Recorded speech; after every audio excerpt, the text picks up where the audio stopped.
was checking out this Carvin, and I'm impressed. See if I can give it this. This Carvin is set up. I was wondering why it was so easy to play.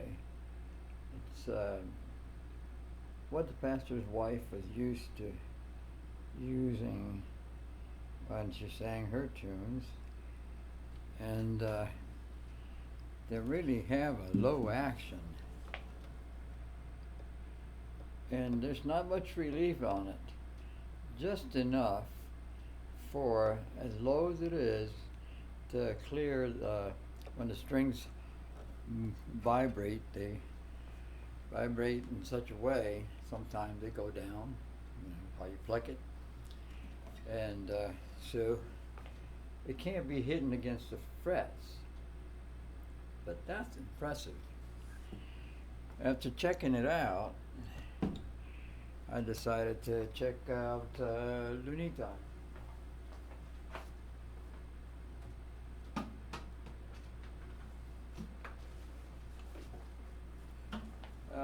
Here's Lunita. I'll show you the plain string first. And after checking out the Carvin, I saw that perhaps it was too high on the low strings. So I lowered it, and I happened to follow the curvature, the radius of the frets and the bridge. And after I lowered it, I'll have to file down this bone in this area, not so much in the plain strings, but on the low strings. So that's basically a Carvin setup. It's a little higher yet than the Carvin. Well, when I did Taylor for my friend David, I pretty much got it to the point where Carvin does theirs. It's an excellent guitar. That's why that's a reputable company, Carvin.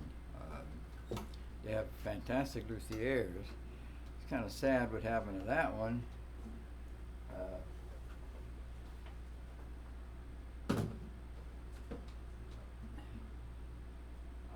showed this once before, but I'll show it again. That my pastor's wife, a singer, this is the guitar she used, and she dropped it on this floor. So you can see what this floor can do to a guitar. It had a lip there, like a mouth, and I used Gorilla Glue, and I filled it in. I pressed it together after, so that it'll set with the top as closed as possible.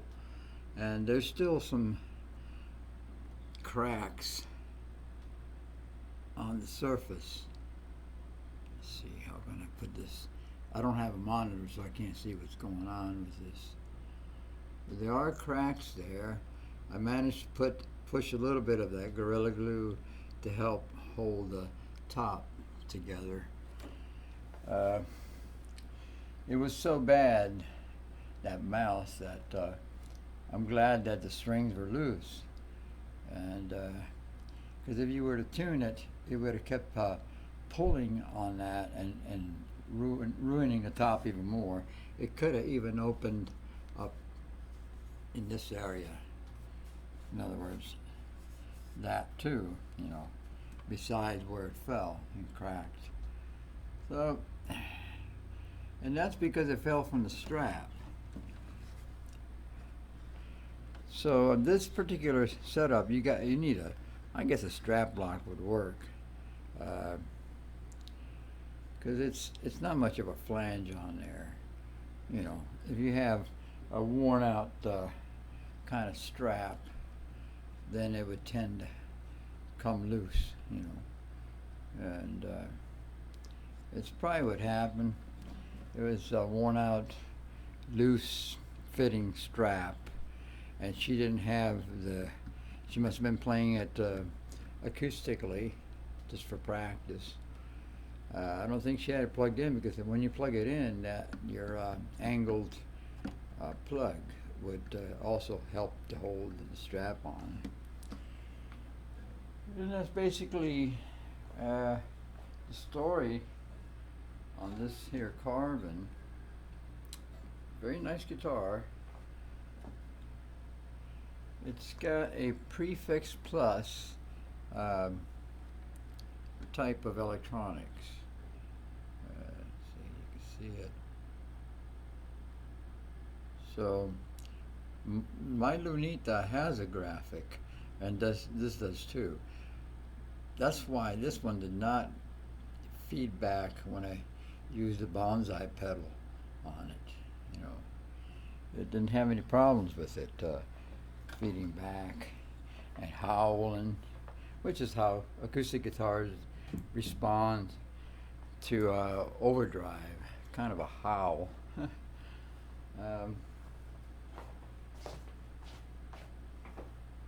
So I lowered the action, and then I compared it to the Carvin before I stopped whittling down the bone, and now I gotta lower the wound strings. The low E I carved out a little bit more so it would set in more, and the A string wound. Those two were a bit high when compared to Carvin. You know, now it's still a little higher than the Carvin, but it's much better. It feels pretty good when you press the strings against the frets. Oh, I got a call.